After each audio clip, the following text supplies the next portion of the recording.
El Señor les bendiga, hermanos.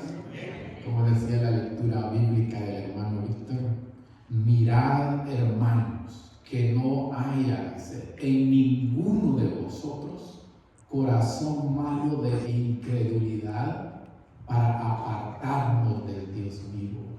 Hermanos, la incredulidad fue el pecado que impidió que el pueblo de Israel entrara a la tierra prometida. El versículo 19 de Hebreos 3:9 es bien claro y dice: y vemos que no pudieron entrar a causa de la incredulidad. ¿De qué sirve, hermano, tanta promesa que el Señor nos ha dejado en su palabra si nosotros no creemos? ¿Cómo nos sentimos nosotros como padres al hablarle a nuestros hijos, pero ellos no nos creen? Pueda que nosotros fallemos, ¿verdad? Pero nuestro Padre, si Él nos ha dejado su santa palabra, es porque es que... Y miren que no dice que no entraron por idolatría, por el otro pecado, no, por incredulidad.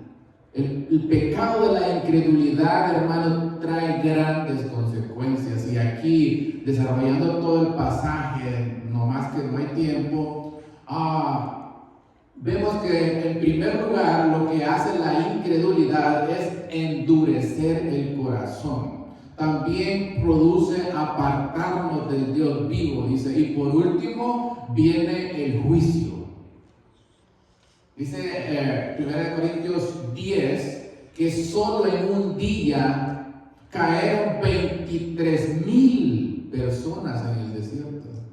Esa travesía no era para durar 40 años.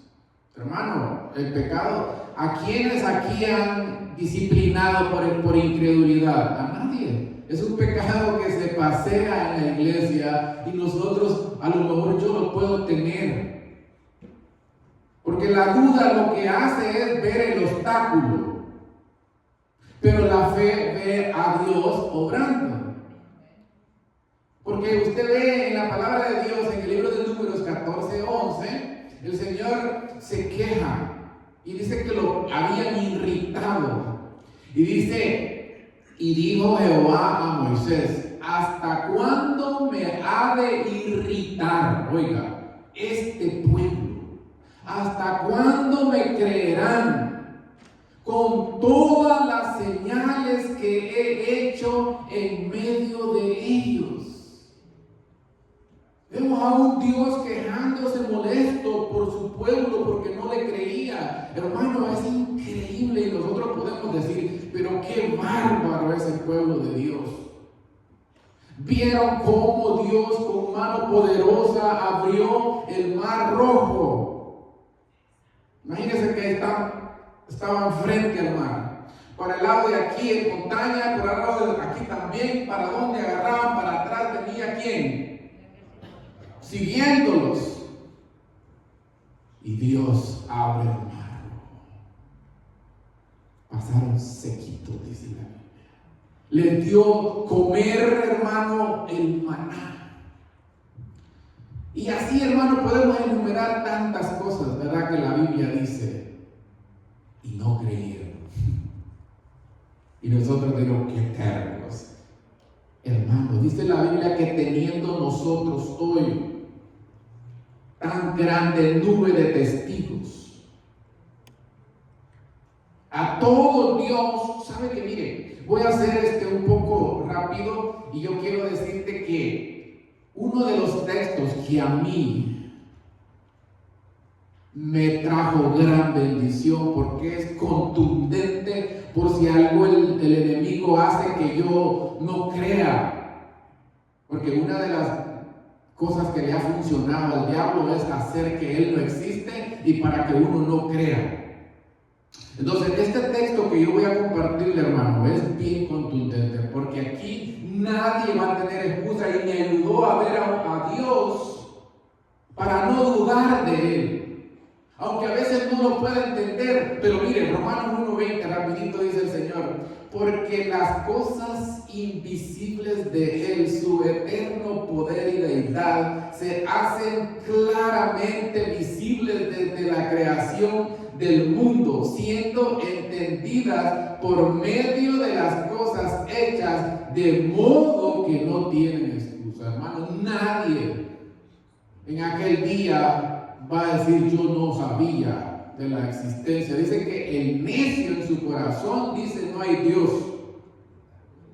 Pero ¿cómo no usted, al abrir sus ojos y ver este vasto universo, lo que está diciendo, y ver toda la creación, va a decir que no hay Dios? Porque las cosas invisibles de Él, dice, su eterno poder y deidad se hacen claramente visibles, de modo que no hay excusa, hermano. ¿Quieres creer?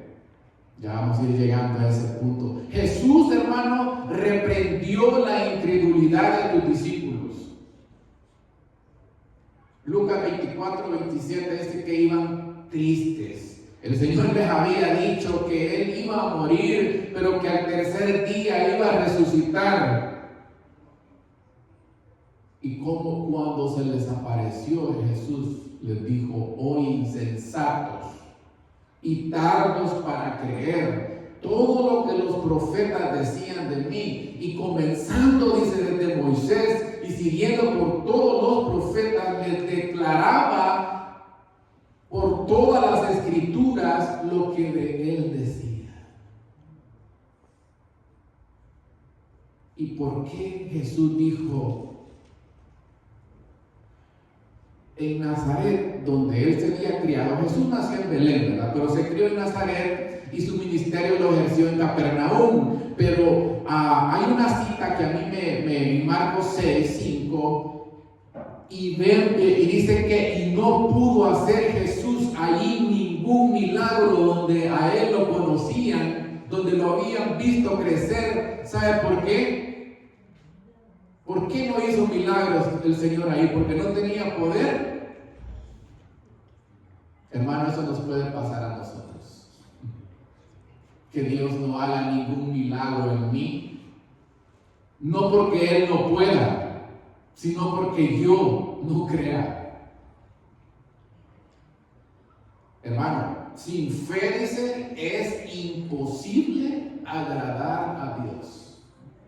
Jesús recriminó la incredulidad y la fe de esas personas, pero también, hermano, en la Biblia encontramos a Jesús elogiando la fe de algunas personas que Él bendijo, como por ejemplo esa mujer que tenía una hija endemoniada y Jesús la liberta.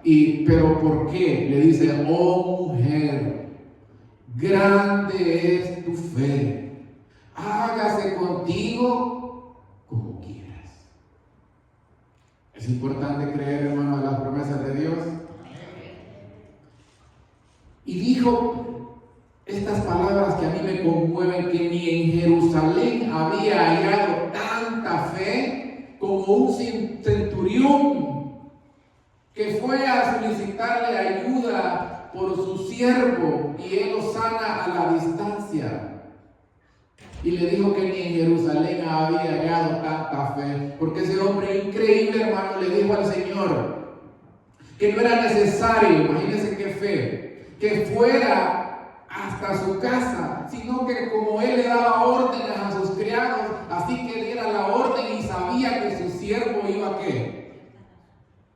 Iba a ser sanado. ¿Se da cuenta, hermano? Qué tremendo. Pero mire, hermano, si yo en estos últimos días que estamos viviendo no creo, está profetizado y es dura esa profecía. Si yo no creo a la verdad, porque yo, hermano, he tenido el privilegio de mostrarle la verdad a muchas personas, pero no creen. Ellos creen a otras creencias. Entonces, hermano, mire, si yo no creo a la verdad, lo que va a pasar es que Dios me va a mandar un espíritu de mentira para que no crea a la verdad, sino que crea a la mentira. Es triste, pero se lo voy a leer porque mire, la Biblia dice claramente que el Evangelio, porque no me avergüenzo, dice, del Evangelio porque es poder de Dios para salvación, pero ahí dice, a todo aquel que cree. Si yo no creo, porque vaya usted, nosotros vemos a los casos difíciles y decimos, este no se puede. Un pastor dijo que un muchacho que yo evangelicé, él decía que ni aunque naciera otra vez iba a bautizarse. Y esas palabras tocaron mi corazón y dije yo, para Dios no hay nada imposible. Usted solo tiene que ver a una persona por perdido que esté, pero usted tiene que ver, lo que Dios va a hacer en él. Eso vi yo, hermano. Y se bautizó él y su esposa y sus 2 hijas. Y después me dijo el pastor, ¿cómo le hiciste, hermano? No es uno. Entonces dice que el Evangelio es poder de Dios, pero para todo aquel que cree. Si usted no cree, por perdido que esté su hijo, entonces no. Pero si usted dice, no, Dios puede cambiarlo, Dios puede transformarlo. Esa es la fe que aquí el Señor alabó. ¿Sí me va entendiendo, hermano?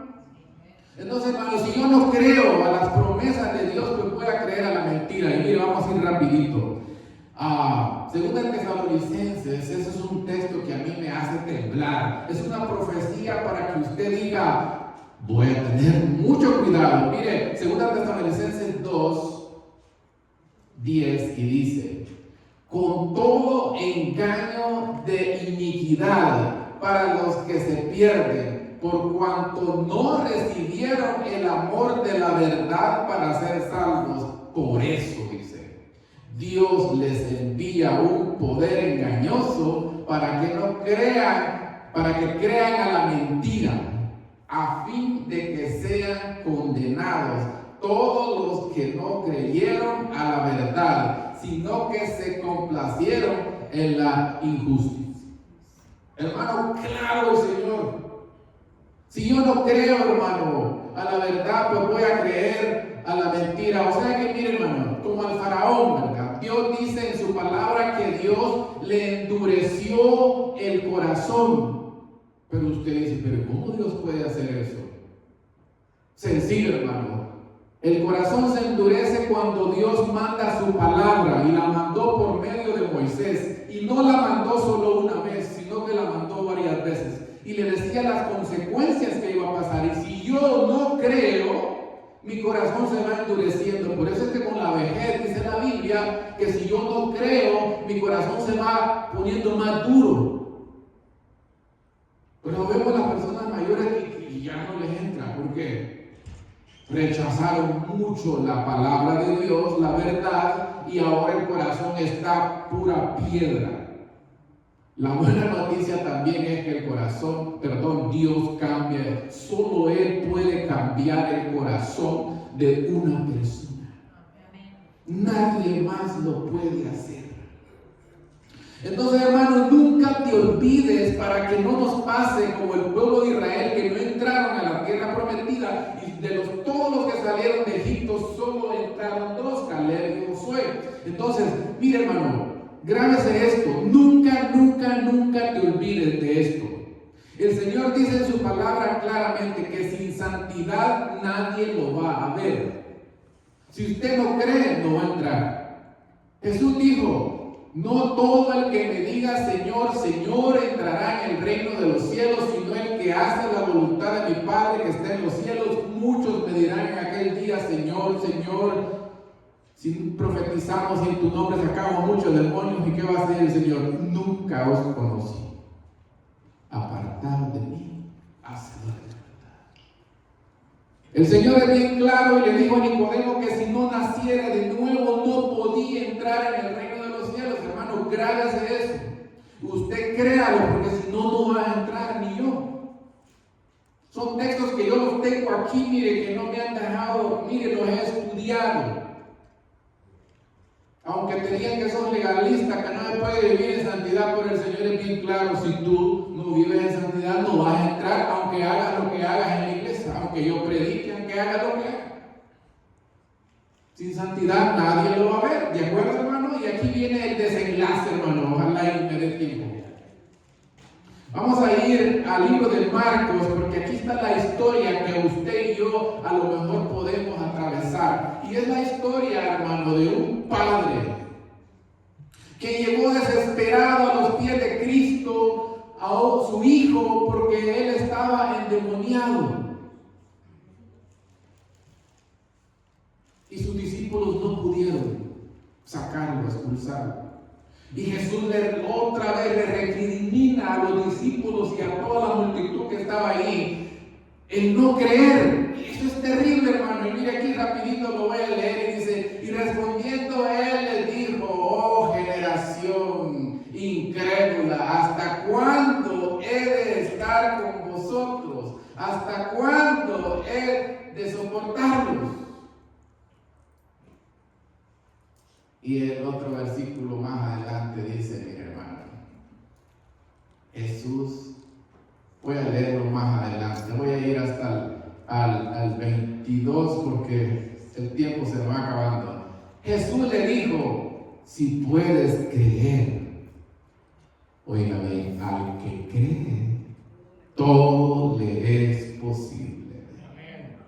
Jesús le dijo: si puedes creer, al que todo le es posible. Y el versículo siguiente dice: e inmediatamente el padre del muchacho clamó y dijo: creo, ayúdame incredulidad. Esa tiene que ser nuestra oración, de decirle: Señor, yo llorando, hermano, ayúdame incredulidad, yo quiero creer. Y cuando eso pasa, el Señor se manifiesta y ya no es tu cristianismo, ya no es un cristianismo barato.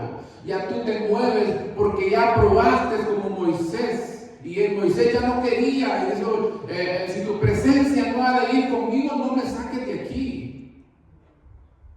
Hermano, desde ya nosotros, Dios quiere que gocemos de su presencia.